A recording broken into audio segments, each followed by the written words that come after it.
ළමයි ඊළඟට අපි බැංකු සැසඳුමක් හදන්න පුරුදු වෙමු. දැන් මේ බැංකු සැසඳුම ආගේ බලන්න 6 වෙනි ගාන. මේ බැංකු සැසඳුමේදී ඔයාට දෙනවා බැංකු ගිණුමක්. ඒ වගේම ඔයාට දෙනවා බැංකුවෙන් එවපු බැංක් ස්ටේට්මන්ට් එක. බැංකු ප්‍රකාශනය. කොහොමද ඔයා චෙක් කරන්නේ? ඔයාගේ බැංකු ගිණුමයි හර මෙයාගේ බැරත් එක්ක, මෙයාගේ බැර ඔයාගේ හරත් එක්ක. ඉස්සල්ලාම මේක බලද්දි බලන්න ඔයාගේ බැංකු හොඳට පටල ගන්න එපා. ඔයාගේ බැංකු ගිණුමේ අවසාන ශේෂ දෙක බලන්න. දැන් මෙතන පාගේ දීලා තියෙනවා 63000යි. ඔයා දැනගන්න ඕනේ මෙතන පාගේ නම් ඒක මෙතන ෂේ ඊගේ ලෙස මෙතන තියෙන බව දැනගන්න. බැංකු ගිණුම අනුව අවසාන ශේෂය 63000යි. බැංකු ප්‍රකාශනය අනුව අන්තිම ශේෂය 68000යි. මතක් කරගන්න මේ දෙන්න අසමාන වුණාම තමයි අපි බැංකු සැසඳුම හදන්නේ. ආරම්භක ශේෂ නෙමෙයි. නැවත උඩට දාගන්න පුතේ මේක වරදින්න පුළුවන්. බැංකු ගිණුම අනුව අවසාන ශේෂයත් මෙතන පාගේ තියෙන නිසා මෙතන එක ඊගේ තියෙනවා කියලා දන්නවා අය. බැංකු ගිණුම අනුව අවසාන ශේෂය, බැංකු ප්‍රකාශනය අනුව අවසාන ශේෂය අසමාන වුණාම තමයි බැංකු සැසඳුමක් අපි හදන්නේ. අපි චෙක් කරගෙන ගන්න පෑනක් අතට ඔයගොල්ලෝ චෙක් කරමු. බලන්න ආරම්භක ශේෂය 54000යි. මෙයාගේ තියෙනවා. ඒ නිසා දෙන්නටම හරියක් දාගමු. ආරම්භක ශේෂ සමානයි. හර බැරත් එක්ක. බලන්න මුදල් 12000යි බැර 12000 තියෙනවද? ඔව්. 12000ක් තියෙනවා. චෙක් 113 17000ක් තියෙනවා. එයත් අසමාන වෙන්න හේතුවක් නෙමෙයි. හැබැයි චෙක් 170 31000 නම් මෙයාගේ බැර වෙලා නැහැ. ඒක රවුන්ඩ් කරගන්න. ඒක රවුන්ඩ් කරගන්න. කවුද ඒ චෙක් එක? බැංකු ගිණුම මට වත්කමක් නේ. හර පැත්තේ තියෙන වත්කම් වැඩි වෙන ඒවානේ. එන වත්කම් වැඩි වෙන චෙක් එක මොකක්ද? නිකුත් කළාම මගේ වත්කම් අඩු වෙන්න ඕනේ නේ. එහෙනම් මේ නිකුත් කරපු චෙක් එකක් නෙවෙයි. මොකක්ද? තැන්පත් කළ නමුත් තැන්පත් කළාමනේ වත්කම් වැඩි වෙන්නේ. උපලබ්ධි නොවු චෙක්. තනම නිෂ්කාශනය නොවු චෙක්. තැන්පත් කරන්න යවලා වත්කම් වැඩි කළා තියෙන්නේ මං ඒකනේ. නිෂ්කාශනය වෙලා නැහැ. ඊට පස්සේ මෙයාගෙත් බලන්න. මේ බැර පැත්තේ බැංකු ප්‍රකාශිත මොනවා හරි තියෙනවද? ඔව්. ණයගැති ප්‍රේෂණයක් තියෙනවා. රවුන්ඩ් කරලා යා කරන්න මේ. රවුන්ඩ් කරලා යා කරන්න මේ. පේනවනේ? රවුන්ඩ් කරලා යා කරන්න. ණයගැති ප්‍රේෂණ. එයා අපේ වාර්තා වෙලා නැහැ. දැන් බැර පැත්ත චෙක් කරමුද අපි? බැර පැත්ත බලන්න. සුගන්ධි 28000 72 තියෙනවානේ. දෙන්නටම හරියක් දාගන්න. චෙක් වරුණි 73 එක තියෙනවා. වරුණි 14000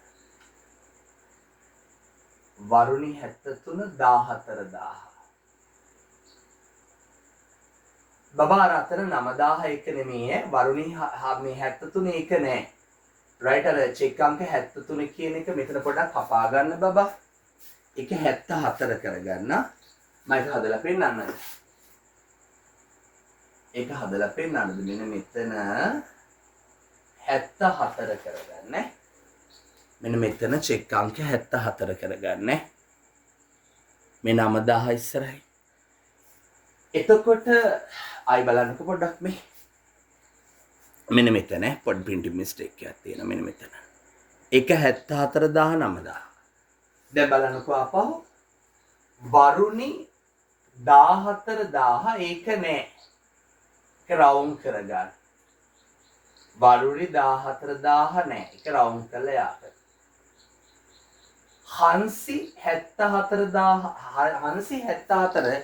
9,000 ඒක තියෙනවා.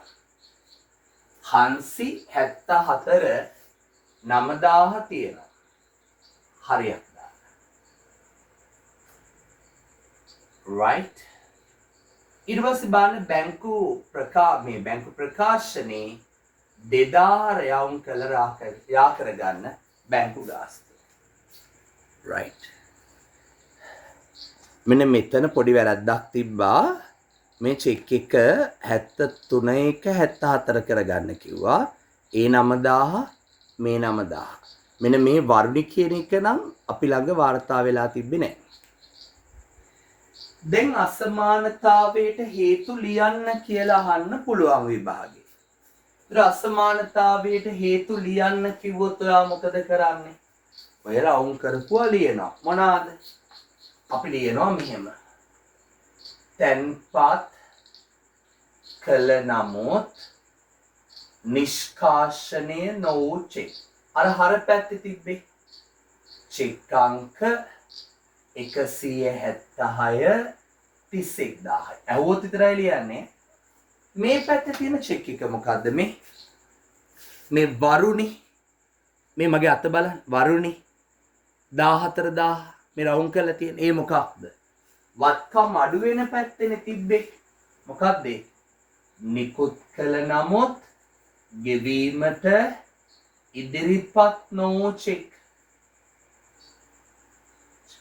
වරුනි 73,14,000. right. ඒක ලියුවා.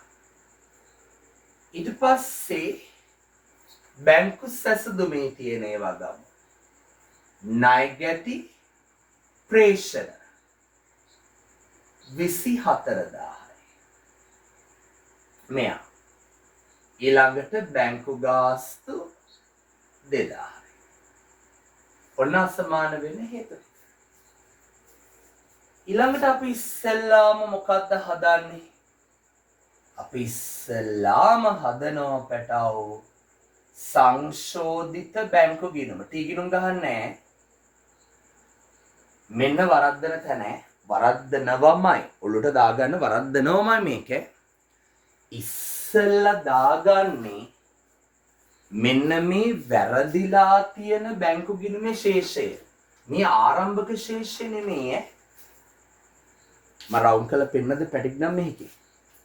මේ වැරදිලා තියෙන මෙන්න මේ 63,000. මේ වැරදිලා තියෙන 63,000. මේ මෙතන පාගේ තියෙන්නේ. මෙතන පාගේ තියෙන්නේ. එයාගේ ඊගේ. ආරම්භක නෙමෙයි. මෙතන මේ ආරම්භක 54,000 නෙමෙයි. යට තියෙන ශේෂය 63,000යි. ෂේ ඊගේ. හැබැයි දිනේ දාගන්නේ 8.31 නෙමෙයි 8.1 කියලා. මෙයා දාන්නේ මෙයාව දාන්න. ණයගැති ප්‍රේෂණ ලැබීම වත්කම් වැඩි වෙන නිසා හර. ණයගැති ප්‍රේෂණ. බැංකු ගාස්තු ගෙවීම බැර. එච්චරයි. ණයගැති ප්‍රේෂණ 27,000 තිබ්බේ. ඔව්. ගම් 7යි 87,000යි 87,000න් 2,000 ගියාම 85,000යි. ෂේපාගේ ෂේ ඊගේ 85,000යි. 8.31 9.1 ගත්ත බැංකු සැස්තුම. ලියන බැංකු සැසඳුම් විස්තරය. ලියනවා මෙතන සංශෝධිත බැංකු ගිණුම අනුව ශේෂය. සංශෝධිත බැංකු ගිණුම අනුව ශේෂය 85000යි. නිකුත් කළ නමුත් ගෙවීමට ඉදිරිපත් නොවූ චෙක්පත් එකතු කරන්න. නිෂ්කාශනය නොවූ චෙක්පත් අඩු කරන්න. ඉස්සෙල්ලා එකතු කරන කෙනාට එකතු කළා නිකුත් කළ නමුත් ගෙවීමට ඉදිරිපත් නොවූ චෙක්. මෙහෙම ලියන්නේ චෙක් අංකයක් තියෙනවනේ යටින් දාමු අපි. වරුනි 73 14000යි. එකතු කරමු 99000යි. අඩු කළා තැන්පත් කළ නමුත් නිෂ්කාශනය නැත්නම් උපලබ්ධි නොවූ චෙක් කීයක් තියෙනවද? 31000. 31000. චෙක් අංක 176 31000.